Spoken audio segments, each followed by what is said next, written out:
ஒரு பெரிய காடு. அந்த காட்டுக்கு மத்தியில் ஒரு ஆசிரமம். அங்கே ஒரு முனிவர் இருந்தார். பல இடங்கள்லேருந்து வர்ற குழந்தைகளுக்கு அவர் பாடம் சொல்லி கொடுத்துக்கிட்டு இருக்கிறார். ஏழை பணக்காரர் அப்படிங்கிற வித்தியாசம்லாம் கிடையாதுங்க. எல்லாரும் அவர்கிட்ட தங்கள் பிள்ளைகளை அனுப்பி வச்சாங்க. மன்னர்களுடைய பிள்ளைங்க கூட அங்கே அவர்கிட்ட தான் படிக்கிறதுக்கு வருவாங்க. ஆனால் அந்த முனிவரை பொறுத்த வரைக்கும் எல்லா பிள்ளைங்களும் ஒன்று தான்.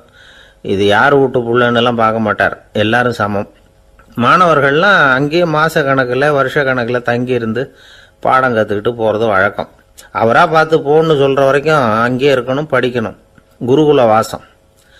ஒரு சமயம் ஒரு ராஜகுமாரனும் அவர்கிட்ட படிச்சுக்கிட்டு இருந்தான். அவனுக்கு ஒரு 15 வயசு இருக்கும். சில வருஷம் கழித்து அந்த முனிவர் தன்கிட்ட இருக்கிற மாணவர்களுக்கெல்லாம் பரீட்சை வச்சார். அவங்களுடைய அறிவு முதிர்ச்சியை கணிக்கிறதுக்காக பல சோதனைகள்லாம் வச்சார். ஒவ்வொருத்தராக பார்த்து இனிமேல் நீங்கள் உங்கள் வீட்டுக்கு போகலாம் அப்படின்னு சொல்லி அனுப்பி வச்சுக்கிட்டு இருக்கிறார். எல்லாரும் போயிட்டாங்க. கடைசியாக மிஞ்சி இருந்தது ஒரே ஒரு மாணவன். அவனை மட்டும் வீட்டுக்கு அனுப்பலை. யார் அந்த பையன் தெரியுமா? அவன்தான் அந்த ராஜகுமாரன். ராஜகுமாரனுடைய தந்தைக்கு, அதுதான் அந்த ராஜாவுக்கு, அங்கே வயசு ஏறிக்கிட்டே போகுது. என்ன இது, படிக்க போன பையன் இன்னும் திரும்பி வரலையே அப்படின்னு நினைச்சார். வந்துட்டா சீக்கிரமாக அவனுக்கு பட்டம் கட்டிவிட்டு நாம் விலகிக்கலாமே அப்படின்னு நினச்சாரு. கல்யாணம் வேற பண்ணி பார்க்கணும் பையனுக்கு. ஆனால் பையன் வர்ற வழியை காணும். ராஜா பார்த்தார். சரி, நேர்லேயே போய் என்னன்னு தெரிஞ்சுட்டு வந்துடுவோம் அப்படின்னு காட்டுக்கு புறப்பட்டார். அங்கே போய் முனிவரை பார்த்தார். முனிவர் இவரை அன்பாக வரவேற்று உட்கார வச்சார். அதுக்கப்புறம் ராஜா மெதுவா, எல்லாரையும் வீட்டுக்கு அனுப்பி வச்சுட்டிங்களாமே, ஏன் பிள்ளைய மட்டும் அப்படின்னு சொல்லி மெதுவாக இழுத்தார். முனிவர் இதுக்கு உடனே பதில் சொல்லலை. ராஜாவை கூப்பிட்டுட்டு போய் விருந்தினர் குடிசையில் தங்க வச்சார். அதுக்கப்புறம் சொன்னார், உங்கள் மகன் எல்லா பாடங்கள்லையும் முதல் இடம் வாங்கியிருக்கான். இப்படி முதலாவதாக வர்ற மாணவனுக்கு நாங்கள் இன்னொரு தேர்வு வைக்கிறது வழக்கம். அதுலேயும் அவன் முதலாவதாக வந்துட்டான்னா அவன் ஒரு பெரிய வித்வான் அப்படிங்கிற கௌரவத்தை அடைஞ்சிருவான் அப்படின்னார். அதாவது முனிவர் அப்படி சொல்கிறார். அப்படி சொல்லிவிட்டு போயிட்டார் அவர். ராஜா அங்கேயே தங்கிட்டார். ராத்திரி படுத்து தூங்கினார். காலையில் எழுந்திரிச்சு அந்த குடிசைக்கு வெளியில் வந்தார் பல்லு விளக்கிறதுக்காக. அந்த சமயத்தில் தூரத்தில் ஒருத்தன் ஒரு கையில் கோடாலியை வச்சுக்கிட்டு தலையில் ஒரு பெரிய விறகு கட்டை சுமந்துக்கிட்டு வந்துக்கிட்டு இருக்கிறது மாதிரி தெரிஞ்சுது. யாராவது விறகு வெட்டியாக இருக்கும் அப்படின்னு நினைச்சார் ராஜா. கிட்ட வந்ததும் உத்து பார்க்குறாரு. பார்த்தா அது தன்னோட புள்ள. திகைச்சு போயிட்டார். என்ன இது, ஒரு ராஜகுமாரனை கூட இது மாதிரி வேலையெல்லாம் செய்ய சொல்கிறாங்களே அப்படின்னு நினைச்சார். ராஜகுமாரன் விறகு கட்டை கொண்டுகிட்டு போய் கொல்லை பக்கம் வச்சான். அந்த சமயம் முனிவர் அங்கே வந்தார். என்ன மகனே, விறகு வெட்டிட்டு வந்துட்டியா? சரி, இப்போ ஒரு துடைப்பத்தை எடுத்துக்கோ, விருந்தினர் குடிசையின் வாசல் பக்கத்தை கூட்டி பெருக்கி சுத்தம் பண்ணு போ அப்படின்னார். அப்படியே செய்கிறேன் குருவே அப்படின்னு சொல்லிவிட்டு போனான். சுத்தம் பண்ண ஆரம்பிச்சிட்டான். ராஜா பார்த்தார் இதை. உடனே ஓடியாந்தார். மகனே, என்ன காரியம் பண்ணுற? துடப்பத்தை கீழே போடுனார். இப்போ அந்த ராஜகுமாரன் சொல்கிறான், தந்தையே, இது என்னுடைய குருதேவரோட உத்தரவு. இங்கே நான் ஒரு மாணவன். இங்கே அரசனும் ஒன்று தான், ஆண்டியும் ஒன்று தான். குருதேவர் சொல்கிறத மறுக்காமல் செய்கிறது தான் எங்கள் கடமை அப்படின்னா. இந்த சமயம் முனிவர் அங்கே வந்தார். இவனை முதுகில் தட்டி கொடுத்தார். அப்புறம் ராஜா கிட்ட சொன்னார், அரசே, உங்கள் புள்ள எங்கள் கடைசி தேர்வுலையும் வெற்றி பெற்றுட்டான். பணிவு தான் மாணவர்களின் மிக உயர்ந்த குணம். குருநாதர் சொல்றது மனசுக்கு பிடிக்கலன்னா கூட மறுக்காம செய்யணும். அப்படி செய்யறதுனால எதை செய்யலாம் எதை செய்யக்கூடாது அப்படிங்கிற விவேகம் அவங்களுக்கு வந்துடும். செய்யக்கூடாததை கூட பெரியவங்க சொல்லிவிட்டா செஞ்சுதான் ஆகணும் அப்படிங்கிற பணிவு அவங்களுக்கு வந்துடும். இந்த குணம் வந்துட்டுதுன்னா அவங்க எத்தனை கடினமான வேலையா இருந்தா கூட ரொம்ப சுலபமா செஞ்சு முடிச்சிருவாங்க. தூக்கத்திலேயும் அப்புறம் துக்கத்திலேயும் தோண்டு போட மாட்டாங்க. இந்த பணிவும் விவேகமும் அவங்க கிட்ட மன உறுதியை ஏற்படுத்தும். அந்த உறுதி உங்க பையனுக்கு வந்தாச்சு. இனிமே அவனை நீங்க அழைச்சிட்டு போகலாம். அவன் நிச்சயமா பேரும் புகழும் பெறுவான் அப்படின்னாரு. ராஜா அவரை பார்த்து, குருதேவா, புரிஞ்சுக்கிட்டேன், என்னை மன்னிக்கணும் அப்படின்னாரு. அதுக்கப்புறம் மகனை அழைச்சிக்கிட்டு நாட்டுக்கு திரும்பி வந்துட்டார். இந்த கதையை இன்று ஒரு தகவலில் சொல்லுங்க சார், உங்கள் நிகழ்ச்சியில் சொல்லுங்க சார் அப்படின்னு சொல்லி மாணவர்கள் கேட்டால் பணிவாக இருக்கிறது எப்படி அப்படிங்கிறத புரிஞ்சுக்குவாங்க அப்படின்னு சொன்னார் ஒருத்தர். சரி சொல்லுவோம், அதுக்கு முன்னாடி நேர்லேயே ஒரு பையன்கிட்ட சொல்லி பார்க்கலாமே அப்படின்னு தோணுச்சு. உடனே ஒரு பையனை கூப்பிட்டோம். ஏன்பா உங்கள் வாத்தியார் உனக்கு இது மாதிரி ஒரு பரீட்சை வச்சா என்ன பண்ணுவேன் அப்படின்னு கேட்டோம். நானும் அப்படி தான் சார் நடந்துக்குவேன், விறகு வெட்டுவேன், தொடப்பத்தினால கூட்டி சுத்தம் பண்ணுவேன், உடனே செஞ்சு முடிச்சிருவேன் சார் அப்படின்னா. பலே பரவாயில்லையே அப்படின்னோம். ஆமாம் சார், அப்படி செஞ்சால் தானே வீட்டுக்கு அனுப்புவார், இல்லைன்னா இன்னொரு வருஷம் இங்கேயே இருந்து படின்னு சொல்லி விடுவார், அதனால் அப்படி செய்வேன் அப்படிங்கிறான் அந்த பையன். ஒரு ஊரில் ஒரு ஞானி இருக்கிறார், ரொம்ப பெரிய ஞானி, ரொம்ப வயசாயிட்டுது. கடைசி காலத்தில் அவர்கிட்ட சில பேர் வந்தாங்க. உங்கள் குரு யார் அப்படின்னு கேட்டாங்க. அவர் நிமிர்ந்து பார்த்தார். எனக்கு ஆயிரக்கணக்கான குருமார்கள் உண்டு, அவங்க பேரெல்லாம் சொல்லணும்னா இந்த காலம் பத்தாது, ஆனால் முக்கியமான ஒரு 3 பேரை பற்றி மட்டும் உங்களுக்கு சொல்கிறேன் அப்படின்னாராம். அப்புறம் சொன்னார், அந்த 3 பேரில் ஒருத்தன் ஒரு திருடன். ஒரு சமயம் ஒரு பாலைவனம் வழியாக நான் போய்கிட்டு இருந்தேன்.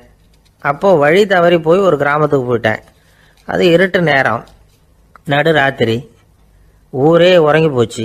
அந்த நேரத்தில் ஒரு ஆள் மட்டும் ஒரு வீட்டு சுவத்தில் ஏதோ பண்ணி உள்ளே நுழையிறதுக்கு முயற்சி பண்ணிகிட்டு இருக்கிறான். அவங்கிட்ட போய் நான் இன்னைக்கு இங்கே எங்கே தங்க முடியும் அப்படின்னு கேட்டேன். அதுக்கு அவன், இந்த ராத்திரி வேளையில் அது ரொம்ப சிரமம், ஒரு திருடனோட உங்களால் தங்க முடியும்னா நீங்கள் என்னோட தங்கலாம் அப்படின்னா. நான் அவங்க கூட 1 மாதம் தங்கியிருந்தேன். ஒவ்வொரு நாள் ராத்திரியும் இப்போ நான் என்னுடைய வேலைக்கு போகிறேன், நீங்கள் ஓய்வு எடுத்துக்கோங்க அப்படின்னு சொல்லிவிட்டு போவான். அவன் திரும்பி வந்த உடனே உனக்கு ஏதாவது கிடைச்சிதான்னு நான் கேட்பேன். அதுக்கு அவன், இன்னைக்கு ராத்திரி ஒன்றும் இல்லை, நாளைக்கு மறுபடியும் முயற்சி பண்ணுவேன் அப்படின்பா. எப்பவும் அவன் நம்பிக்கை இழந்ததே கிடையாது, எப்பவும் சந்தோஷமாகவே இருப்பான். நானும் ரொம்ப காலமாக தியானம் பண்ணிக்கிட்டே இருந்தேன், ஒன்றுமே நடக்கலை. ஆனால் நான் என்ன பண்ணேன் தெரியுமா, மனசு வருத்தப்படும், நம்பிக்கை இழந்துருவேன். அப்போல்லாம் அந்த திருடனுடைய விடாமுயற்சி தான் ஞாபகத்துக்கு வரும். அதனால் அந்த திருடன் எனக்கு ஒரு குரு. என்னுடைய 2வது குரு யாருன்னா அது ஒரு நாய். இது எப்படின்னா, ஒரு சமயம் எனக்கு ரொம்ப தாகமாக இருந்தது. ஒரு நதியை நோக்கி போய்கிட்டு இருந்தேன். அப்போ ஒரு நாயும் வந்தது, அதுக்கும் தாகம். ஓடி வந்து ஆற்றை பார்த்தது. அதோட நிழல் வந்து ஆற்றுல தெரிஞ்சது. அதை பார்த்ததும் பயந்துட்டுது. அதாவது அது தன்னுடைய சொந்த உருவத்தையே கண்டு பயந்தது. அதை பார்த்து குறைக்குது, திரும்பி ஓடிச்சு. ஆனால் அதுக்கு தாகம் அதிகமாக இருந்ததுனால அது மறுபடியும் திரும்பி வந்தது. பார்த்தா மறுபடியும் தண்ணியில் நாயோட உருவம் தெரியுது. இப்படி சில தடவை பண்ணிச்சு. இருந்தாலும் கடைசியில் தண்ணியில் குதிச்சுட்டுது துணிஞ்சி. இப்படி குதித்த உடனே அதோட உருவமும் மறைஞ்சுட்டுது. இதை பார்த்தேன். நான் என்ன புரிஞ்சுக்கிட்டேன்னா, எவ்வளவுதான் பயம் இருந்தால் கூட ஒருத்தன் தைரியமாக காரியத்தில் இறங்கணும் அப்படிங்கிறத புரிஞ்சுக்கிட்டேன். இந்த போதனை அந்த நாய்கிட்ட இருந்து எனக்கு கிடைச்சிது. இது ஒன்று. அடுத்தது என்னுடைய 3வது குரு யாருன்னா அது ஒரு சின்ன குழந்தை. நான் ஒரு சமயம் ஒரு நகரத்துக்கு போனேன். அங்கே ஒரு குழந்தை எரிகிற மெழுகுவத்தி ஒன்று எடுத்துக்கிட்டு வந்தது. நான் அந்த குழந்தைய பார்த்து வேடிக்கையாக கேட்டேன், ஏன் பாப்பா இந்த மெழுகுவத்தியை நீயாவே கொளுத்துனியா அப்படின்னு கேட்டேன். ஆமான்னுது அந்த குழந்தை. சரி, இந்த மெழுகுவத்தி முன்னாடி எரியாமல் இருந்தது, இப்போ எரியுது. இந்த மெழுகுவத்திக்கு வெளிச்சம் எங்கேருந்து வந்தது, அதை எனக்கு காட்ட முடியுமா அப்படின்னு கேட்டேன் அந்த குழந்தைகிட்ட. இதுக்கு அந்த குழந்தை சிரிச்சுக்கிட்டு அந்த மெழுகுவத்தியை ஊதி அணைச்சுட்டுது. அதுக்கப்புறம் என்னை பார்த்து கேட்டுது, இப்போ இந்த மெழுகுவத்தியின் வெளிச்சம் போனதை பார்த்தீங்க இல்லையா, அது எங்கே போச்சுன்னு எனக்கு சொல்லுங்க அப்படின்னுது. அந்த குழந்தை இப்படி கேட்டதும் என்கிட்ட இருந்த ஆணவம் அழிஞ்சுட்டுது. நான் படித்ததெல்லாம் அந்த வினாடியில் சுக்கு நூறாக போயிட்டுது. என்னுடைய முட்டாள்தனத்தை நான் உணர்ந்தேன் அப்படின்னு இவ்வளவும் அந்த ஞானி விவரமாக சொன்னாராம். அதனால் நாம் இன்னார்கிட்டே இருந்து தான் இதை கற்றுக்கணுங்கிறது இல்லை, யாருக்கிட்டே இருந்தும் எதையும் கற்றுக்கலாம். நம்மால் ஒருத்தன் ஒரு நாய் வளர்த்துக்கிட்டோம்னா அந்த நாய்க்கு வால் கிடையாது, யாரோ ஏற்கனவே வெட்டி எடுத்துட்டாங்க. இந்த நாய் தான் சார் எனக்கு குரு, அதுகிட்டே இருந்து கூட நான் பாடம் கற்றுக்கிட்டு இருக்கிறேன் அப்படின்னா. அப்படி என்ன கற்றுக்கிட்டேன் இந்த வால் இல்லாத நாய்கிட்டே இருந்து அப்படின்னு கேட்டோம். நாம் யாருக்கிட்டையும் வாலாட்டக்கூடாது அப்படிங்கிற பாடத்தை அதுகிட்டே இருந்து தான் நான் கற்றுக்கிட்டேன் அப்படின்னா. ஒரு ஊரில் ஒரு பெரிய ஞானி இருந்தார். அவர் படுக்கையில் இருந்தார். இன்னும் கொஞ்ச நேரம்தான் அவர் இந்த உலகத்தில் இருக்க போகிறார். அவரை சுற்றி ஏகப்பட்ட கூட்டம். ஏற்கனவே அவருடைய உபதேசங்களை கேட்டவங்க பல பேர் வந்து அவரை சுற்றி நிற்கிறாங்க. அந்த ஞானி மெதுவாக கண்ணை திறந்து பார்க்குறார். எல்லாரும் அவருடைய கடைசி வார்த்தையை கேட்கறதுக்காக அவளோட காத்துக்கிட்டு இருக்கிறாங்க. அந்த ஞானி மெதுவாக பேச ஆரம்பித்தார். நான் என்னுடைய வாழ்நாள் பூராவும் உங்களுக்கு நிறைய போதனைகள் சொல்லிக்கிட்டு இருக்கிறேன். பேரானந்தம், மகிழ்ச்சி, தியானத்தன்மை இதை பற்றியெல்லாம் சொல்லியிருக்கிறேன். இப்போ நான் வேற ஒரு கரைக்கு போய்கிட்டு இருக்கிறேன். நான் இனிமேல் இந்த கரையில் இருக்க மாட்டேன். நீங்கள் நான் சொன்னதையெல்லாம் கேட்டீங்க, ஆனால் எதையும் நீங்கள் நடைமுறைப்படுத்தி பார்க்கல. எல்லாம் கேட்டதோடு சரி, அதோட விட்டுவிட்டீங்க. அப்புறம் அதை தள்ளி போட்டுக்கிட்டே வந்துட்டீங்க. மேலும் அதை தள்ளி போடுறதுல எந்த பிரயோஜனமும் கிடையாது. இப்போ நான் போய்கிட்டு இருக்கிறேன். உங்களில் யாராவது என்னோட வர்றதுக்கு தயாரா அப்படின்னு கேட்டார். அவ்வளவுதான். யாரும் வாய திறக்கல. ஒரே மௌனம், சத்தமே இல்லை. ஒருத்தர் பார்த்துக்கிட்டே நிற்கிறாங்க. அந்த கூட்டத்தில் ஒரு ஆள் அந்த ஞானி கூடவே 40 வருஷத்துக்கு மேலே இருந்திருக்கிறான். அவனும் வாயை திறக்காம இன்னொருத்தன் முகத்தை பார்த்துக்கிட்டே நிற்கிறான். இந்த சமயத்தில் பின்னாடி நின்றுட்டு இருந்த ஒருத்தன் கையை தூக்கினான். ஞானி அவனை பார்த்தார். சரி, ஒருத்தனுக்காவது நம்மோட வர்றதுக்கு தைரியம் இருக்குது அப்படின்னு நினைச்சார். ஆனால் அந்த ஆள் என்ன சொன்னான் தெரியுமா? ஐயா, நீங்கள் கேட்குறப்போ நான் உடனே எழுந்திருக்கல, கையை மட்டும்தான் தூக்கினேன். என்ன காரணம்னா, நான் எப்படி அடுத்த கரைக்கு வந்து சேர்றதுங்கிறது தெரிஞ்சுக்கிறதுக்காக தான். அந்த விவரத்தை மட்டும் இப்போ உங்ககிட்ட இருந்து நான் தெரிஞ்சுக்க ஆசைப்படுறேன். ஏன்னா இப்போ நான் உங்கள் கூட வர்றதுக்கு தயாராக இல்லை. எவ்வளவோ காரியங்களை நான் இன்னும் இங்கே முடிக்க வேண்டியிருக்குது. வீட்டுக்கு ஒரு விருந்தினர் வந்திருக்கிறார். என்னுடைய இளைய மகனுக்கு கல்யாணம் பண்ணி வைக்கணும். அதனால் இன்னைக்கு உங்கள் கூட வர முடியாது. அது மட்டும் இல்லை, இப்போ உங்கள் கூட அடுத்த கரைக்கு வந்தால் திரும்பி வர முடியாதுன்னு வேற சொல்கிறீங்க. அதனால் இப்போ நான் வரல. இன்னொரு நாள் நிச்சயமாக நான் வர்றேங்க, வந்து உங்களை சந்திக்கிறேன். அதனால் இப்போ நீங்கள் இன்னொரு தடவை எங்களுக்கு விளக்கமாக சொல்லணும். ஏற்கனவே பல தடவை சொல்லியிருக்கிறீங்க. தயவு பண்ணி இப்போ ஒரு தடவை சொன்னீங்கன்னா சௌகரியமாக இருக்கும். அந்த அடுத்த கரையை அடையிறது எப்படி? இப்போ ஒரு தடவை அதை விளக்கமாக சொல்லிட்டீங்கன்னா நல்லா ஞாபகப்படுத்திக்குவேன். அது சரியான சமயம் வர்றப்போ இது எனக்கு உதவியாக இருக்கும் அப்படின்னு நானா. ஆனால் உண்மை என்ன தெரியுமா? அந்த சரியான சமயம் வரவே இல்லை அப்படிங்கிறது தான் உண்மை. இப்படி அந்த கதை முடியும். இந்த கதை அந்த ஒரு ஆளுக்கு மட்டும் இல்லை, கிட்டத்தட்ட எல்லாருக்குமே அது பொருந்தும் அப்படிங்கிறாங்க விவரம் தெரிஞ்சவங்க.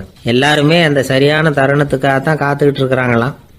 அதுக்காக ஜோசியம் பார்க்குறாங்க, கைரேகை பார்க்குறாங்க. நாளைக்கு என்ன நடக்குங்கிற ஆவலில் எல்லாரும் காத்துக்கிட்டு இருக்கிறாங்க. ஆனால் அந்த ஒரு நாள் ஒருபோதும் வரப்போகிறதில்ல. நீங்கள் தள்ளி போடுறதுக்காக பல அர்த்தமில்லாத காரணங்களை தேடுறீங்க அப்படிங்கிறார் ஒரு ஞானி. காத்திருக்கிறதுலேயே நம்ம காலம் ஓடி போயிடுது. ஏன்னா இன்னைக்கு நாம் சிந்திக்கிறது நாளைக்கு நாம் சிந்திக்கிறது இல்லை. ஒவ்வொரு நாளும் ஒவ்வொரு மாதிரி போயிடுது. நாளைக்கு மறுநாளை பற்றியே சிந்திக்கிறோம். இப்படியே அது பாட்டுக்கு போயிடும். கரையை தொட்டு பார்க்குறது எப்போ? இதுதான் கேள்வி. நமக்கு வேண்டியப்பட்ட ஒருத்தர் ஒரு ரயில்வே பிளாட்ஃபாரத்தில் நின்றுட்டு இருக்கிறார். அங்கே இருக்கிறவங்க கிட்ட கேட்குறாராம், விசாரிக்கிறார். ஏங்க கிழக்க போகிற ரயில் போயிட்டுதுங்களான்னாராம். போயிட்டுதுன்னு இருக்கிறாங்க. கொஞ்ச நேரம் கழிச்சு ஏங்க மேற்க போகிற ரயில் போயிட்டுதுங்களான்னு கேட்டிருக்காரு. போயிட்டுதுங்களான் இருக்காங்க. அப்புறம் கொஞ்ச நேரம் கழிச்சு மறுபடியும் ஏங்க 10:30 மணி வண்டி போயிட்டுதான்னு கேட்டிருக்காரு. தொடர்ந்து காலையிலேருந்து சாயந்தரம் வரைக்கும் இப்படி ஒரே இடத்துல நின்றுட்டு கேட்டுக்கிட்டே இருக்கிறார். இதை பார்த்துக்கிட்டு இருந்த ஒருத்தர் அவர்கிட்ட ஏங்க நீங்கள் எங்கே போகணும் அப்படின்னு கேட்டாராம். இவர் மெதுவாக சொன்னாராம், இந்த ரயில்வே லைனை தாண்டி அந்த பக்கம் போகணும் அப்படின்னாராம். ஒரு அரசனும் அமைச்சரும் ஒரு நாள் ரொம்ப சாவகாசமாக பேசிக்கிட்டு இருந்தாங்களாம். அரசன் அமைச்சரை பார்த்து ஒரு கேள்வி கேட்டிருக்கார். ஏங்க அமைச்சரே, ஆசை இல்லாத ஒரு மனுஷனால இருக்க முடியுமா அப்படின்னு. ஏன் முடியாது? துறவி அப்படிங்கிறவங்கெல்லாம் அப்படிப்பட்டவங்க தானே அப்படின்னாராம் அமைச்சர். அவங்கெல்லாம் உண்மையிலேயே ஆசையை விட்டவங்க தானா அப்படின்னு கேட்டாராம் ராஜா. அப்படிதான் இருக்கணும் அப்படின்னாராம் அமைச்சர். அப்படின்னா ஆசையே இல்லாத ஒரு உண்மையான துறவியை நான் பார்க்கணுமேன்னார். அது என்ன பிரமாதம், அதுக்கு நான் ஏற்பாடு பண்ணுறேன் அப்படின்னு விட்டார் இவர். சொல்லிவிட்டு உடனே புறப்பட்டு போனார். அங்கே எங்கே தேடினார். அப்புறம் தான் அவருக்கு புரிஞ்சுது உண்மை துறவியை கண்டுபிடிக்கிறது எவ்வளவு கஷ்டமான காரியம்னு. இருந்தாலும் ராஜா கிட்ட சொல்லியாச்சே, உண்மை துறவியை காட்டுறேன்னு. இப்போ என்ன பண்ணுறது? ராஜா கிட்ட சொன்னபடி நடக்கலைன்னா அவருக்கு கோபம் வந்துடும். அமைச்சர் ஒரு யோசனை பண்ணார். அவருக்கு ஒரு வழி தெரிஞ்சுது. அதுதான் சரின்னு முடிவு பண்ணார். அதாவது அந்த ஊரில் அவருக்கு தெரிஞ்ச நாடக நடிகர் ஒருத்தர் இருக்கிறார், நல்லா நடிப்பார். அவரை போய் பார்த்தார். இதை பாருப்பா, எனக்காக நீ ஒரு காரியம் செய்யணும்னார். என்னன்னு கேட்டார் அவர். நீ ஒரு துறவி மாதிரி கொஞ்ச நேரத்துக்கு நடிக்கணும். ராஜா உன்னை பார்த்துட்டு போகிற வரைக்கும் நடி, அது போதும். அதுக்காக உனக்கு 10,000 ரூபா தரேன் அப்படின்னார். அவர் எந்த காலத்தில் இவ்வளவு பணத்தை மொத்தமாக பார்த்துருக்கார். அதனால் உடனே சரின்னு ஒத்துக்கிட்டார். அமைச்சர் அரண்மனைக்கு திரும்பி வந்தார். என்ன அமைச்சரே, இன்னுமா ஒரு உண்மையான துறவி கிடைக்கலன்னார். உண்மையான துறவி ஒருத்தரை இப்போ தான் கொஞ்ச நேரத்துக்கு முன்னாடி பார்த்து பேசிவிட்டு வர்றேன். அவர் நம்ம ஊருக்கு வெளியில் குளத்தங்கரையில் உள்ள ஒரு ஆலமரத்துக்கு அடியில் உட்காந்துருக்கிறார் அப்படின்னார் இவர். அப்படின்னா உடனே புறப்படுங்க அப்படின்னார் ராஜா. பரிவாரங்களோடு புறப்பட்டார். அங்கே அந்த மரத்தடியில் அந்த ஆள் வேஷம் போட்டுக்கிட்டு துறவி மாதிரி உட்காந்துருக்கிறான். ராஜா நேராக போனார். அந்த துறவி காலில் பொத்துன்னு விழுந்து வணங்கினார். உடனே ராணி அவர் காலில் விழுந்தாங்க. அடுத்தபடியாக அமைச்சர் விழுந்தார். அவருக்கு தெரியும் இது நம்ம ஆள் தான்னு. இருந்தாலும் என்ன பண்ணுறது, நேரம். அப்புறம் பரிவாரங்கள்லாம் துறவி காலில் விழுந்து ஆசீர்வாதம் வாங்கிட்டாங்க. ராஜா அப்புறமா தங்கத்தட்டில் பொண்ணையும் பொருளையும் வச்சு அந்த துறவிகிட்ட ரொம்ப பணிவாக நீட்டுறார். தாங்கள் தயவு பண்ணி இதை ஏற்றுக்கணும் அப்படின்னு வேண்டிக்கிட்டார். அந்த துறவி பற்று இல்லாமல் அதை பார்த்தார். எல்லாத்தையும் திறந்துட்ட எனக்கு இதெல்லாம் எதுக்காக அப்படின்னு சொல்லி அதை மறுத்துட்டாராம். ஆஹா, உண்மையான துறவியை பார்த்துட்டோம் அப்படிங்கிற ஆனந்தம் அரசருக்கு. ரொம்ப நிம்மதியாக திருப்தியாக திரும்பி வந்தார் அரண்மனைக்கு. அதுக்கப்புறம் அமைச்சர் யாருக்கும் தெரியாமல் அந்த துறவிகிட்ட ஓடினார். சொன்ன பிரகாரம் பணத்தை நீட்டினார். இந்தப்பா, நான் உங்ககிட்ட சொன்னபடி 10,000 ரூபா பணம் எடுத்துக்கோ அப்படின்னார். அந்த ஆள் ராஜா கிட்ட சொன்னது மாதிரியே எல்லாத்தையும் திறந்துவிட்ட எனக்கு இதெல்லாம் எதுக்காக வேணாம் அப்படின்னு விட்டாரான். நடித்த வரைக்கும் போதும்ப்பா, இனிமேல் இந்த நாடக வசனம்லாம் வேணாம், வேஷத்தை கலைச்சிரு, பணத்தை வாங்கிக்கோன்னார். இல்லைங்க, இது வேஷம் இல்லை, இது வசனமும் இல்லை, இது உண்மை. கொஞ்ச நேரம் துறவி மாதிரி நடித்ததுக்கே இந்த தேசத்து ராஜா, ராணி, அமைச்சர், பரிவாரங்கள் எல்லாம் என் காலில் விழுந்து வணங்குறாங்க. அப்படின்னா உண்மையான துறவியாக இருக்கிறது எவ்வளவு பெருமையான விஷயம். நான் உண்மையான துறவியாக ஆக போகிறேன், அப்படி முடிவும் பண்ணிட்டேன் அப்படின்னார் அந்த நடிகர். வேஷம் கூட எப்படிப்பட்ட விளைவுகளை உண்டு பண்ணுது பார்த்தீங்களா. நம்மால் ஒருத்தன் ரொம்ப வசதியாக தான் இருந்தான். ஒரு நாள் அவன் சொத்து பூரா திருட்டு போயிட்டுது. அதுக்கப்புறம் இவன் துறவி மாதிரி ஆயிட்டான். ஊர் ஊராக சுற்றினான். ஒரு குருநாதரை தேடி கண்டுபிடிச்சான். அவர்கிட்ட சீடனா சேர்ந்துக்கிட்டான். அவனை பார்த்து ஒருத்தர் கேட்டார், நீ உண்மையான சீடன் தானான்னு. இல்லைங்க, சீடன் மாதிரி நடிச்சுக்கிட்டு இருக்கிறேன் அப்படின்னா. அது குரு துரோகம் இல்லையா அப்படின்னு கேட்டார் அவர். இல்லைங்க, நான் பண்ணது குரு துரோகம் இல்லை, என் குரு பண்ணது தான் துரோகம். என்னுடைய பணத்தை கொள்ளையடிச்சது இவர் தான். அதை எங்கே வச்சிருக்காருன்னு கண்டுபிடிக்கிறதுக்காக தான் இவர்கிட்ட வந்து சீடனா சேர்ந்துருக்கிறேன் அப்படின்னானா. ஒரு நாள் காலை நேரம் ஒரு குரு படுக்கையை விட்டு எழுந்திருக்கிறார். உடனே சீடர்களை பார்த்து எல்லாரும் இப்படி வாங்கங்கிறார். எல்லாரும் வர்றாங்க வேகமாக. என்னங்க வேணும் உங்களுக்கு அப்படிங்கிற மாதிரி எல்லாரும் குருவை பார்த்தாங்க பயபக்தியோட. குரு அந்த சீடர்களை பார்த்து, இதை பாருங்கள், இப்போ நான் ஒரு சிக்கலான விவகாரத்தில் மாட்டிக்கிட்டு இருக்கிறேன், அதை நீங்கள் தீர்த்து வச்சா நல்லதுன்னார். சீடர்களுக்கு ஒன்றும் புரியல. என்ன இது இவர் இப்படி சொல்கிறாரு, நமக்குள்ள எல்லா விவகாரங்களையும் தீர்த்து வைக்கிறவர் நம்ம குருநாதர், அவருடைய விவகாரத்தை நாம் தீர்த்து வைக்கிறதா, ஆச்சரியமாக இருக்குதே, குருநாதருக்கே சிக்கலா அப்படின்னு யோசனை பண்ண ஆரம்பித்தாங்க. இருந்தாலும் ரொம்ப பணிவாக கேட்டாங்க, சுவாமி உங்களுக்கே சிக்கலா, இந்த உலகத்து சிக்கல்களுக்கும் சிரமங்களுக்கும் அப்பாற்பட்டவர் அல்லவா தாங்கள், அப்படிப்பட்ட உங்களுக்கு சிக்கல்னா அது எப்படி அப்படின்னாங்க. எனக்கு ஏற்பட்டிருக்கிற சிக்கல் அவ்வளவு பெருசு, ரொம்ப பெரிய விவகாரம் அது அப்படின்னார் குரு. கொஞ்சம் விவரமாக சொல்லுங்க அப்படின்னாங்க இவங்க. இப்போ அந்த குரு விவரத்தை சொன்னார். அதாவது நேற்று ராத்திரி நான் ஒரு கனவு கண்டேன். அந்த கனவுல நான் ஒரு பட்டாம்பூச்சியாக மாறிட்டேன். அப்படி மாறி ஒவ்வொரு மலராக பறந்து போய் உட்காந்து தேன் சாப்பிட்டேன் அப்படின்னார். சீடர்கள் இதை கேட்டதும் ரொம்ப திகைச்சு போயிட்டாங்க. என்ன இது, இது ஒரு பெரிய பிரச்சனையா, ஒரு சாதாரண கனவு கண்டதுக்காகவா இந்த காலை வேளையில் நம்மளையெல்லாம் குருநாதர் இவ்வளவு அவசரமாக கூப்பிட்டுருக்கார் அப்படின்னு நினச்சாங்க. இருந்தாலும் கேட்டாங்க, இதில் என்ன சிக்கல் சுவாமி, கனவுங்கிறது எல்லாருக்கும் வரத்தானே செய்யும் அப்படின்னார் ஒரு சீடர். சீடர்களே, பிரச்சனை அது இல்லை. நான் இன்னைக்கு காலையில் கண்ணு முழிச்சு பார்த்தப்போ நான் நானாக மறுபடியும் மாறிட்டேங்கிறத தெரிஞ்சுக்கிட்டேன். இதில் சிக்கல் என்னன்னா, இப்போ அந்த பட்டாம்பூச்சி தான் நானா ஆயிட்டதாக கனவு கண்டுகிட்டு இருக்கா அப்படிங்கிறது தான். ஒரு மனுஷன் பட்டாம்பூச்சி ஆகிறதாக கனவு காண முடியுங்கிறப்போ அந்த பட்டாம்பூச்சியும் மனுஷனா ஆகிறதாக கனவு காண முடியும் இல்லையா. இப்போ எனக்கு யதார்த்த நிலை தெரியணும், எது நிஜம்னு தெரியணும். நேற்று ராத்திரி நான் கண்டது கனவா, அல்லது இது பட்டாம்பூச்சி கண்டுகிட்டு இருக்கிற கனவா? இதுதான் குரு கேட்ட கேள்வி. இதை கேட்டதும் சீடர்கள் ரொம்ப குழம்பி போயிட்டாங்க. சுவாமி, இது வரைக்கும் நாங்கள் தூங்குறப்ப பார்க்கறது கனவுன்னும் மூழ்கிட்டு இருக்கிறப்ப பார்க்கறது நனவுன்னு நம்பிக்கிட்டு இருக்கிறோம்.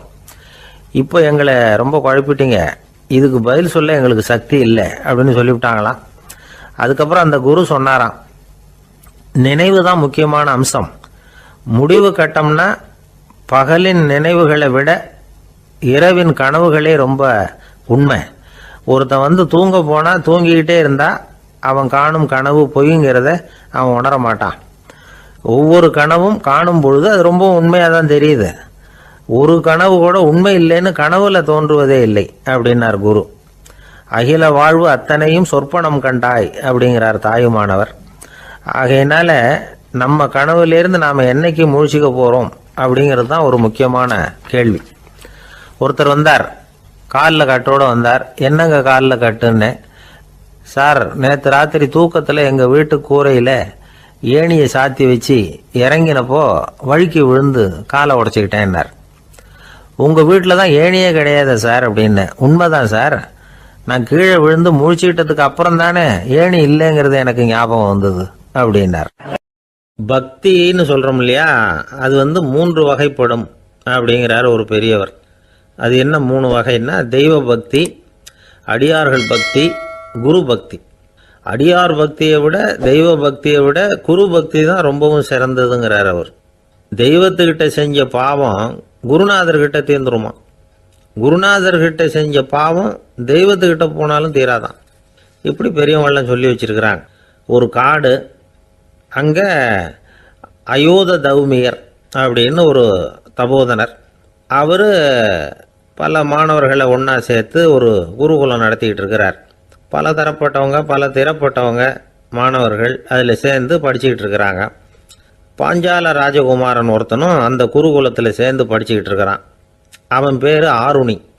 பெரிய இடத்து புள்ள, இருந்தாலும் படுப்பில் ரொம்ப கெட்டிக்காரனாக இருந்தான். அவன் தான் அங்கே முதல் மாணவன். ஒரு நாள் குருநாதர் அந்த அரசகுமாரனை கூப்பிட்டார்.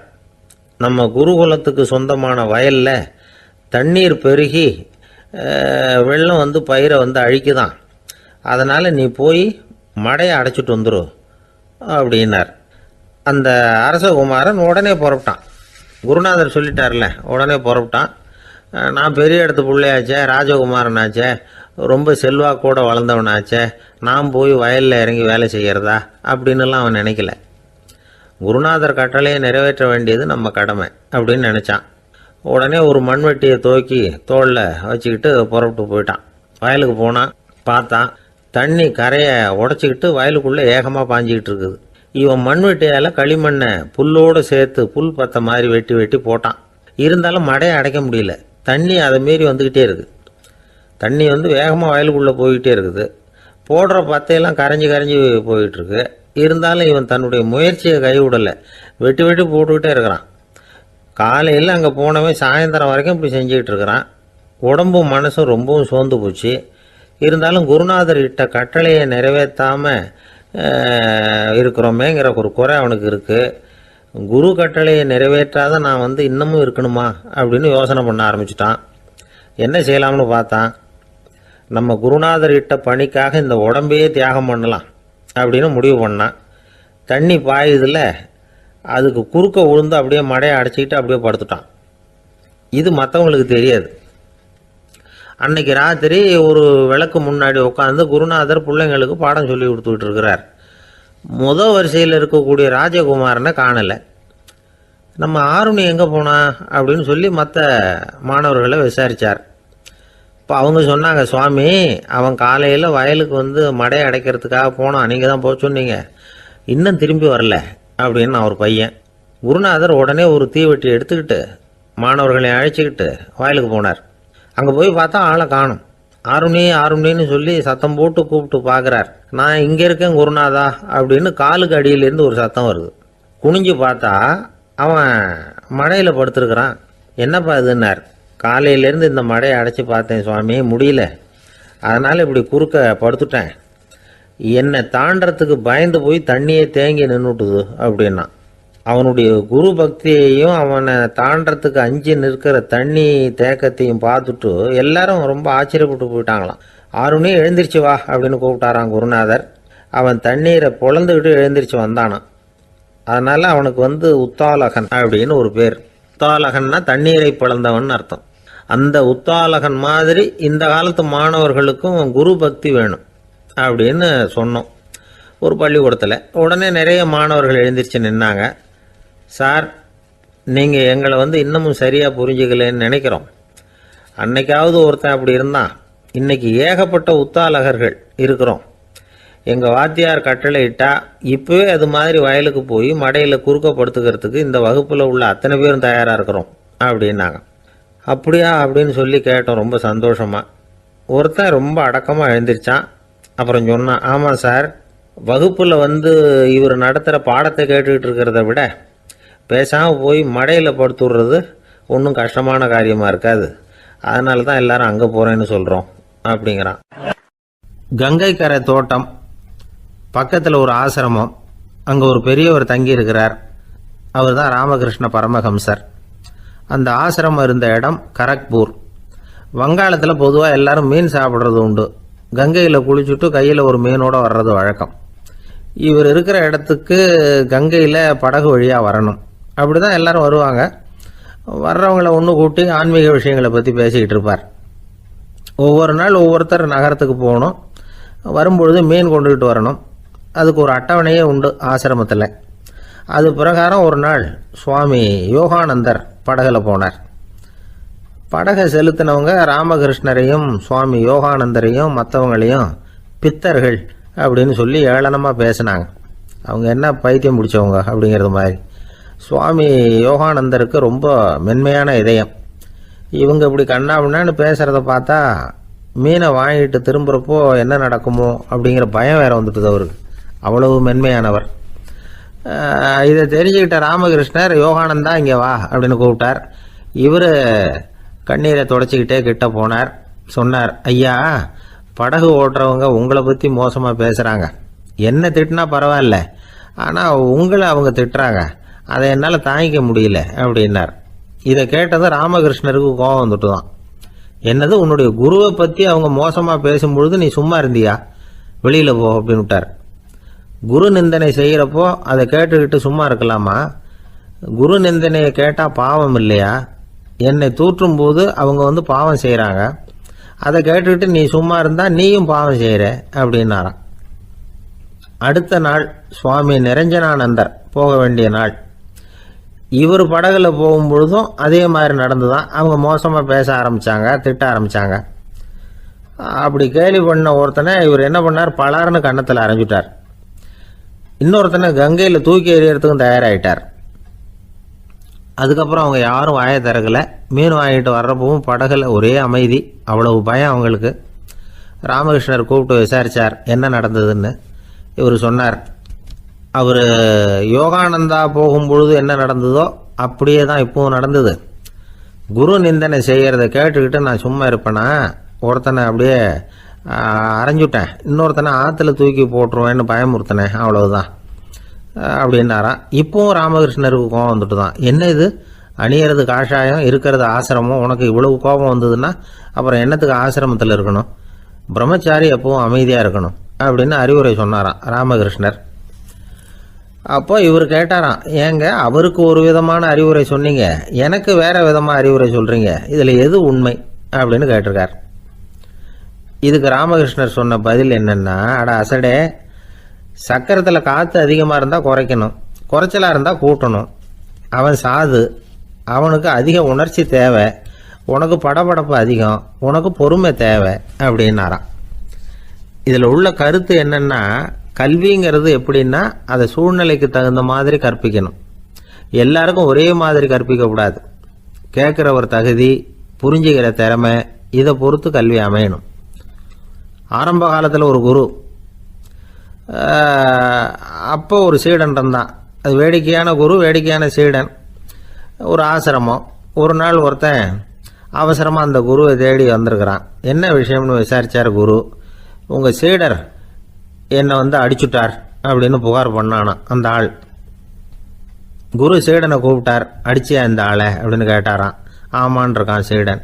ஏன் அடிச்சே அப்படின்னு கேட்டாராம். இந்த ஆள் உங்களை பற்றி மட்டமாக பேசிவிட்டான், என்னால் அதை தாங்கிக்க முடியல, அதனால தான் அடிச்சுட்டேன் இருக்கான். அப்படி என்ன பேசினா அப்படின்னு கேட்டாராம். உன்னுடைய குருநாதர் இப்பெல்லாம் அர்த்தமில்லாமல் பேச ஆரம்பிச்சிட்டார் அப்படின்னு சொல்லிவிட்டான், அதனால தான் அடிச்சுட்டேன் அப்படின்னு நானான். அதுக்காக அடிச்சே அப்படின்னாரான். நான் அதுக்காக அடிக்கல குருவே, இப்பெல்லாம் நீங்கள் அர்த்தமில்லாமல் பேசுகிறதாக அவன் சொல்கிறான், அப்படின்னா இதுவரைக்கும் நீங்கள் அர்த்தத்தோடு பேசினதாக